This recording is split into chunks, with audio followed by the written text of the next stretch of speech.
Welcome to Markets Now. I'm Michelle Rook along with Dave Chatterton with Strategic Farm Marketing. We had a mixed day in both corn and livestock futures trade. And Dave, soybeans tried to hold on to gains with help from some China business, but pretty tough to do when you got rain on the radar, right?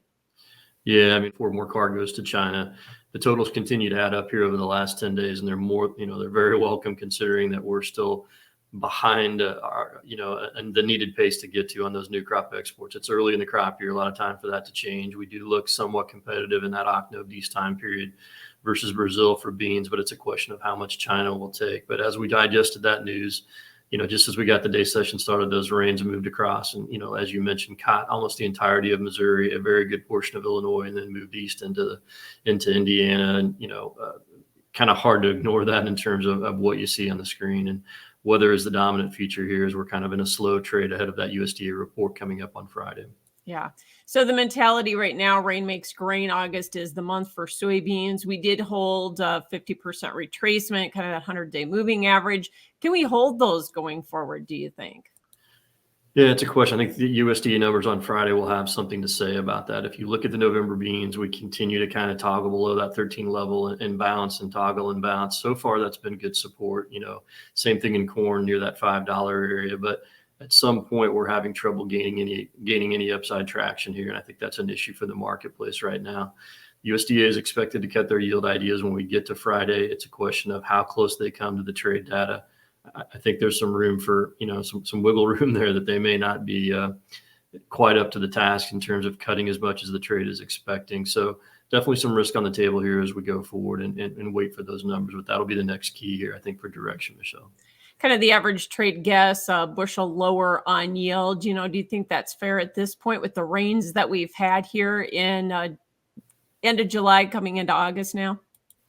Yeah, I think it is. If you look at where we're at, I mean, things have definitely improved. And, our farmers in this part of central Illinois would tell you that we have a very good shot at an average or maybe even a pretty good bean crop here compared to where corn probably still a little bit below average and the rains coming just a little, some damage done ahead of the rains coming in.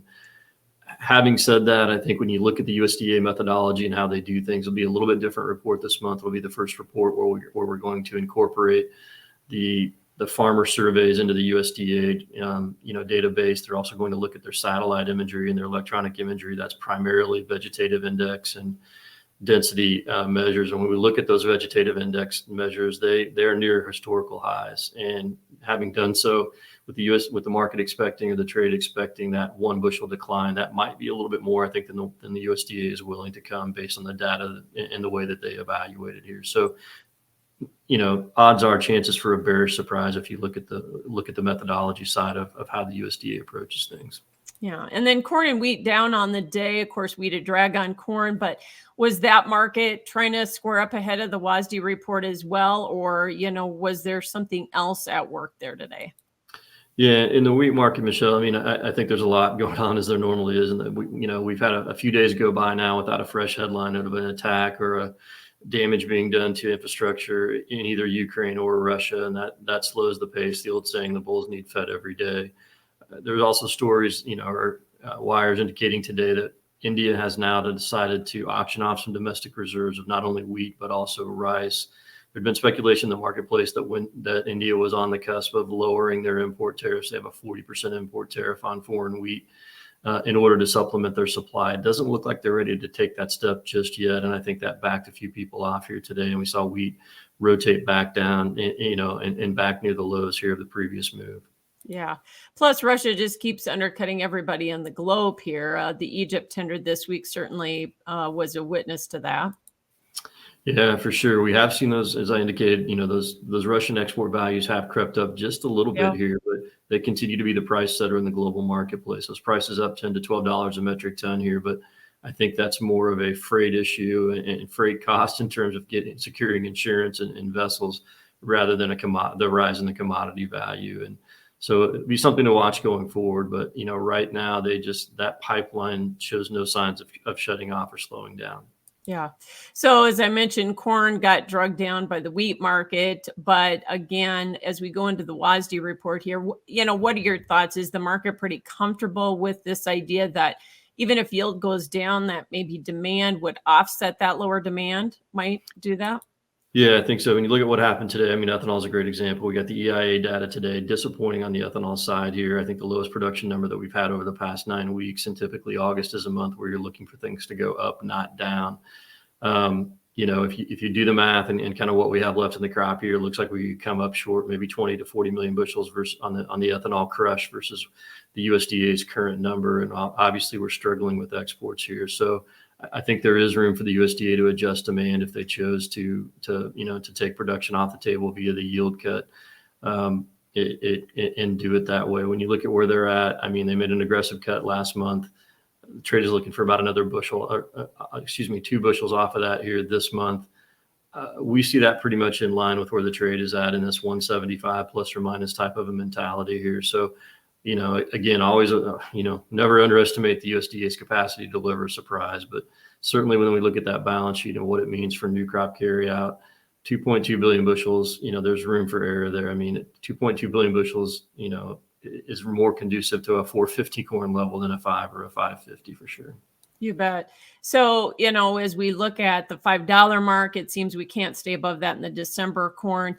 The July lows have to hold here. What in your mind would set us below that July low level? If we get a bigger ending stocks figure this Friday, what would it take, do you think?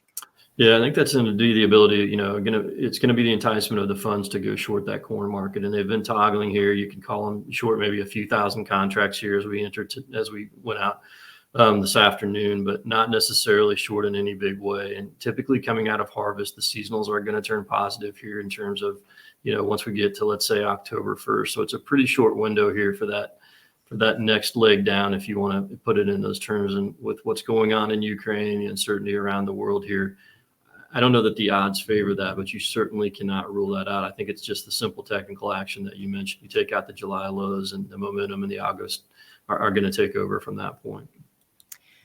Let's move over to the cattle market, a higher day here today, and boxes have been moving higher the last couple of days. So is that helping to push this market back up, or is the market anticipating some better cash trade?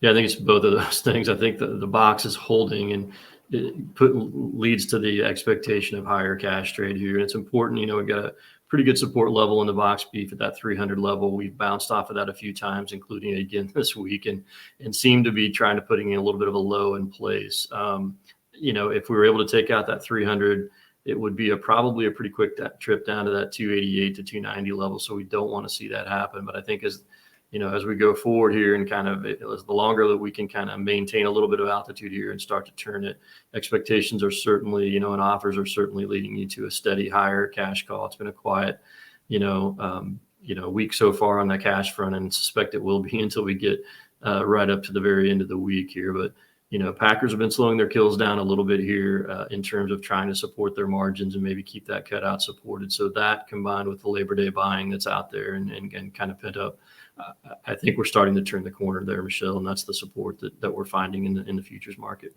So, Dave, in your mind, if we get higher cash this week, could we go back up and retest the contract highs, or are those in the rear view mirror now for a little while? No, I definitely think it's possible. I mean, when you look at how these fourth quarter supplies and the front end fed cattle supplies are going to go, we certainly have a situation where that could be the case.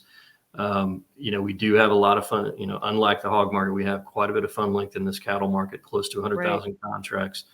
We're off of the high that we had from earlier in the year by 12 or 14,000 contracts. But having said that, this is still a pretty stemmy position. So, finding the new buyer or the next incremental buyer to come in for that, I think we have to get towards and challenge and maybe get above those highs to get a lot more interest coming in on the buy side. And hogs going the opposite direction. Seasonally, it looks like we're starting to roll over here a bit. Is that really what's happening? Because the cash index is starting to fall here. So do you think the top is in for the time being? Yeah, I mean, the exact opposite situation of what we talked about in beef. I think that a few cracks underneath that product market in the pork, and we're in a situation where seasonally, like you said, we start to increase hog numbers here coming out of August and going forward. And when we do that, looking at where we've been here and how we've supported the marketplace, retail pork right now can't really be, it's just about as competitive as it can get in terms of its pricing against poultry or against beef. Discounting that further is going to be tough. But when we look at the situation now, bellies have been the one that have held up that or excuse me, that cutout market. And in doing so, they've really started to collapse here the last few days. And so that weaker cash, I think, is a warning sign. We've got a pretty neutral fund position in the hog complex here, but we've had our bounce. It looks like that's now coming to a close, and not a lot of new buyers showing up. All right. Thanks for joining us. As always, that's Dave Chatterton with Strategic Farm Marketing and Markets Now.